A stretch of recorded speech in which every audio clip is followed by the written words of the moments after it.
पर स्थान नहीं है, क्योंकि जब यज्ञ पूजा आदि होती है तो सभी देवताओं को उनका स्थान दिया जाता है, उन्हें भोग दिया जाता है। लेकिन मेरे स्वामी का कहीं पर स्थान नहीं है। मेरे पिता ने मेरे पति मेरे स्वामी का इतना बड़ा अपमान किया, तो आज मैया सती ये देख करके बड़ी ही दुखी हुई और आज देखा कि सभी लोग अपने अपने आसन पर विराजमान हैं और मेरे पिता के इस अधर्म को देख करके भी सारे देवता चुप हैं, कोई कुछ नहीं कह रहा। तो माता सती को अति क्रोध आया कि ये क्या हो रहा है, ये ठीक नहीं है। क्रोध तो बहुत आ रहा है मैया को, लेकिन कर भी क्या सकती हैं। तो आज मैया सती ने जब देखा कि उनके पति का इतना बड़ा अपमान हुआ और वो दुखी तो पहले से ही थी, तो आज मैया ने कहा कि ऐसे जीवन को जीने से तो मौत ही अच्छी है, जो जहां भी जाती हूँ तहां मुझे तिरस्कार ही मिलता है। तो आज यह सब देख करके माता सती जो थी उन्होंने मन में विचार किया और विचार करने के बाद में आज यज्ञ कुंड में जाकर के माता सती कूद गई और अपने प्राणों का त्याग कर दिया।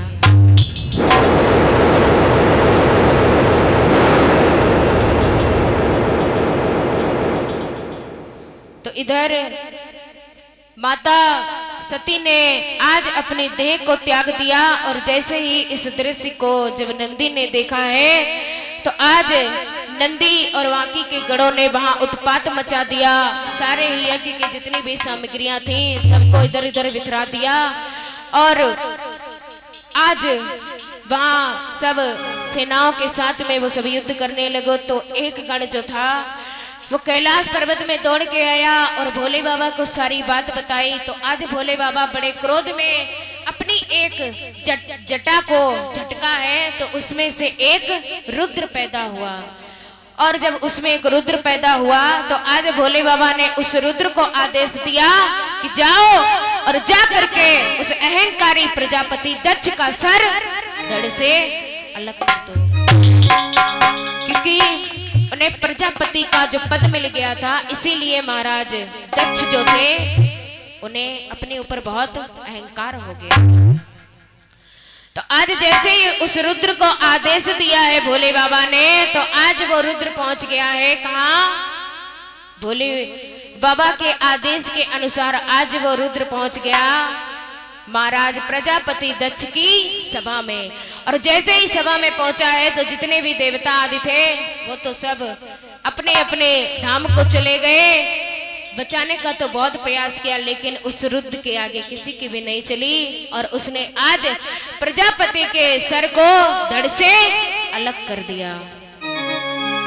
और जब धड़ को अलग कर दिया तो इधर भोले बाबा आए हैं अपनी देवी सती की देह यानी उनका जो शरीर जल चुका था उसे लेने के लिए आज भोले बाबा जब दक्ष के यहाँ पर आए तो उनकी प्रजापति दक्ष की पत्नी आज विनती करने लगी हैं और भोले बाबा से कहने लगे हैं कि हे दीनानाथ, हे दयालु, आप तो दीन दुखियों के दाता हो और आप बड़े ही भोले हो।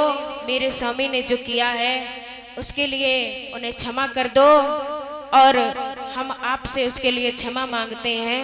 जो हुआ वो अच्छा तो नहीं हुआ, लेकिन मेरे सुहाग को फिर से जीवित कर दो।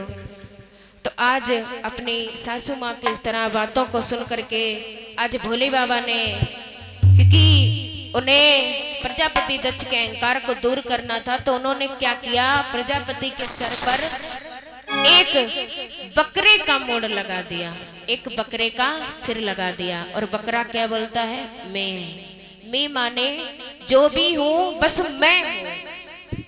और जो हर बात में मैं शब्द का प्रयोग करते हैं वही लोग अहंकारी कहलाते हैं, क्योंकि मैं का मतलब अहंकार होता है और अहंकार का भगवान भोजन करते हैं। भगवान को अहंकार बिल्कुल नहीं भाता। आप भगवान को प्रेम से खरीद सकते हो क्योंकि भाव के भूखे हैं भगवान, लेकिन अहंकार से कि आपको धन का अहंकार है, आप धन से भगवान को खरीद लोगे, कभी नहीं खरीद पाओगे। तो तो प्रजापति के सर पर एक बकरे का सर लगा दिया, क्योंकि बकरा जब भी करता है तब भी मैं करता है, और मैं का मतलब जो भी हूँ मैं हूँ, मुझसे बढ़कर इस संसार में कोई नहीं है, मैं सबसे धनी हूँ, मैं सबसे सुंदर हूँ, ये कार्य मैंने किया है। नहीं, जो भी कर रहा है वो कर रहा है, हम तो उसके हाथ की कठपुतलियां हैं महाराज। कठपुतलियां देखिए, और उन्हें जो नचाने वाला होता है वो जिधर चाहे उधर उन्हें नचाता है, जिधर चाहे उधर ले जा सकता है। जैसे रिमोट वाली कार बच्चे चलाते हैं, उनके हाथ में रिमोट कंट्रोल होता है, तो वो कार को चाहे इधर मुड़ाए चाहे उधर मुड़ाए। तो वैसे ही भगवान ने हम मनुष्यों को बनाया, लेकिन हमारी जो रिमोट है, जो हमारी डोरी है, वो उनके हाथ में है, वो उससे हमें कंट्रोल करते हैं और वो हमें जिधर चाहे उधर घुमा सकते हैं। जो भी है उनके हाथ में है। तो ये नहीं करना चाहिए कि सिर्फ मैं हूं, मैं का कोई अर्थ नहीं होता, हम जो भी हैं हम हैं।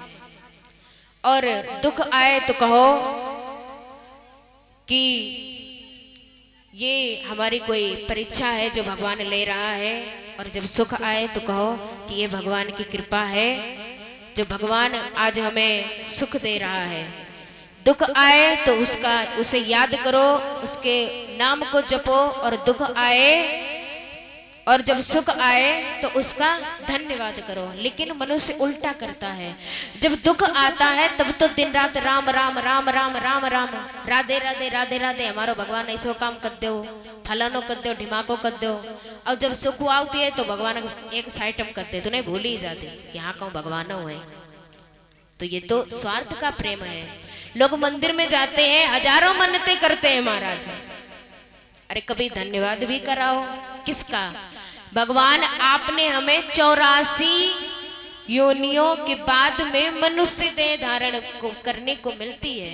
कीड़ा मकोड़ा, चींटी चींटा जो आजकल हमारे और आपके पैरों के नीचे दब के मर जाते हैं, हम भी कभी वो बनते हैं। 84 योनियों पार करने के बाद में ये मनुष्य शरीर मिलता है। और जीवन तो एक जानवर भी जीता है, खाता है, पीता है, सोता है, लेकिन मनुष्य के अंदर भगवान ने हर एक चीज दी है, विवेक दिया है, मुख दिया है, बोलो, देखो, सुनो। अच्छा एक बात और महाराज परीक्षित, हमारे हाथ कितने हैं? दो हैं। आंखें कितनी हैं? 2 हैं। कान कितने हैं? 2 हैं। पैर भी 2 हैं, है ना? अच्छा, और नाक के नथुने भी 2 हैं। लेकिन एक बात ये समझ में नहीं आती, जीव ही एक क्यों है, मुंह ही एक क्यों है? बाकी चीजें 2 हैं, फिर ये भगवान ने मुंह ही एक क्यों बनाया? पता है क्यों? आंखें 2 इसलिए दिए ताकि अधिक से अधिक देखो, कान 2 इसलिए दिए हैं ज्यादा से ज्यादा सुनो, है, और मुख इसलिए दिया है ताकि खाओ भी कम, बचत हो, और बोलो भी कम, क्योंकि सोच समझ के बोलना चाहिए, तभी उद्धार है। क्योंकि कहते हैं महाराज, बंदूक की गोली से भी खतरनाक ये बोली होती है। इस मांस की जीव में एक भी हड्डी नहीं होती, लेकिन इसमें ताकत इतनी है कि अच्छों की हड्डी तुड़वा देती है, इतनी दम है इसमें। सबसे विषैली जबान बताई गई है संसार में, सबसे विषैली। कब इससे कौन सा शब्द कैसा निकल जाए जो आपकी जिंदगी ही बर्बाद कर दे। गोली की मार से बच सकते हो, लेकिन बोली की मार से कभी नहीं बच पाओगे, सारा जीवन खटकती हैं। तो आज उसके अहंकार को दूर करने के लिए, प्रजापति के अहंकार को दूर करने के लिए भोले बाबा ने उसके सर पर, उसका जो सर था वो एक बकरे का लगा दिया। अब तो प्रजापति हर समय मैं करते रहते थे। तो धीरे धीरे जब समय व्यतीत हुआ तो उसके बाद जब प्रजापति को अपनी इस भूल का उन्होंने क्षमा मांगी, इसका प्रायश्चित किया और जा करके भोले बाबा के चरणों में गिड़गिड़ाए हैं और क्षमा याचना की है, तो फिर से भोले बाबा ने प्रजापति को उनका रूप लौटा दिया।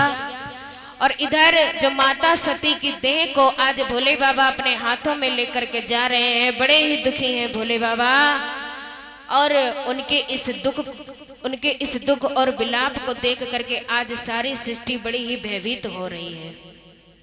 तो इधर ब्रह्मा जी और विष्णु देव बड़े ही दुखी हैं कि किस प्रकार से भोले बाबा को शांत किया जाए, नहीं तो पृथ्वी लोक की सारी व्यवस्था ही बिगड़ जाएगी।